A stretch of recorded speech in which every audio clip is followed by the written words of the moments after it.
So, in order to come up for an idea for this book, I had actually entered a competition which was run by one of the big publishing houses here in South Africa. And I had been thinking, what am I going to do? What am I going to write? I really want to write a nice local South African book for tweens and early teenagers.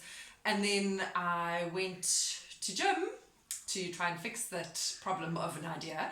And while I was there, I spotted this guy across the gym because obviously I wasn't really concentrating on the treadmill. And he was all grizzled and like stubbly beard, and he had a big earring in his ear. And I was like, oh, it looks like a modern day pirate. And then I was like, modern day pirate? That's it? That's it? Got to be something there. And so kind of stewed on the idea for the whole day, and then eventually got home, kids to bed, and then I could sit on my laptop and I could actually like research and look at pirates in Southern Africa. And was that a real thing? Did there ever happen to be any pirates in Southern Africa? And there were. There were pirates that were basing themselves on Madagascar, on this fabled island called Libertalia, which is actually, well, more like a town on Madagascar, and find out about them and what they did and their belief in creating this free town where you could be a slave, you could be have been thrown out of your country, you could be any religion you wanted. It was just a place for free people, mostly thieves, but definitely a free town. And then at the same time, I thought, well, if you've got pirates, you need treasure. So then I started looking up, okay, treasure in Southern Africa, would there really be such a thing? And came across Lobengula's treasure. And Lobengula was a king of the Matabele tribe in what is today known as Zimbabwe.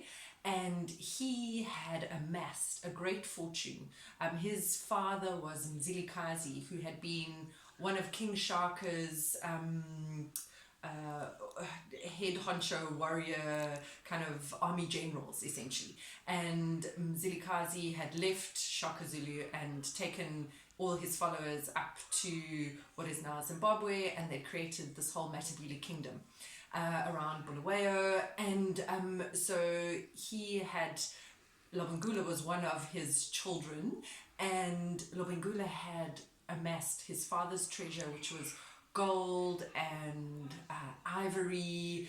And then at that same time, you had the diamond mines in Southern Africa. And so then a lot of Lobengula's men would go to the diamond mines and get, they weren't really strict kind of measures to ensure that the diamond miners didn't take diamonds themselves. And so many of them brought diamonds back with them, and then they gave them to Lobengula, so it is told.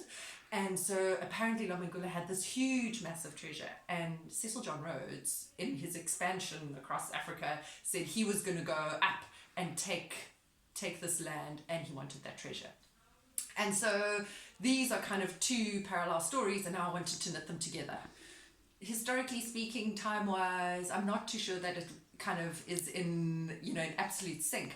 But, in my story, what I did was I managed to knit them together so that the pirates joined with Cecil John Rhodes on this epic kind of takeover of the Matabele in order to then get this treasure. But things obviously don't always work out as planned. And so there are some unhappy people.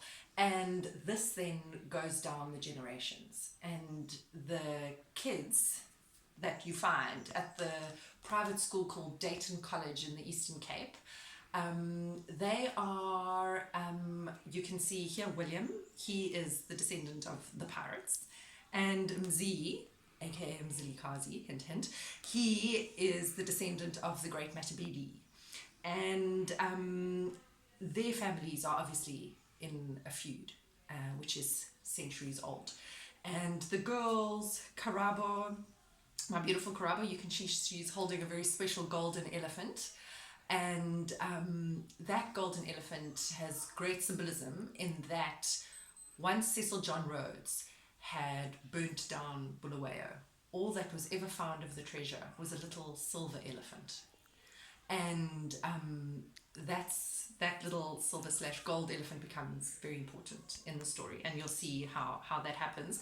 And then every main character needs a bestie, so couldn't leave out Isla. So she's in there too, and she is Karabo's rock. And yeah, you'll have to read the story to know why.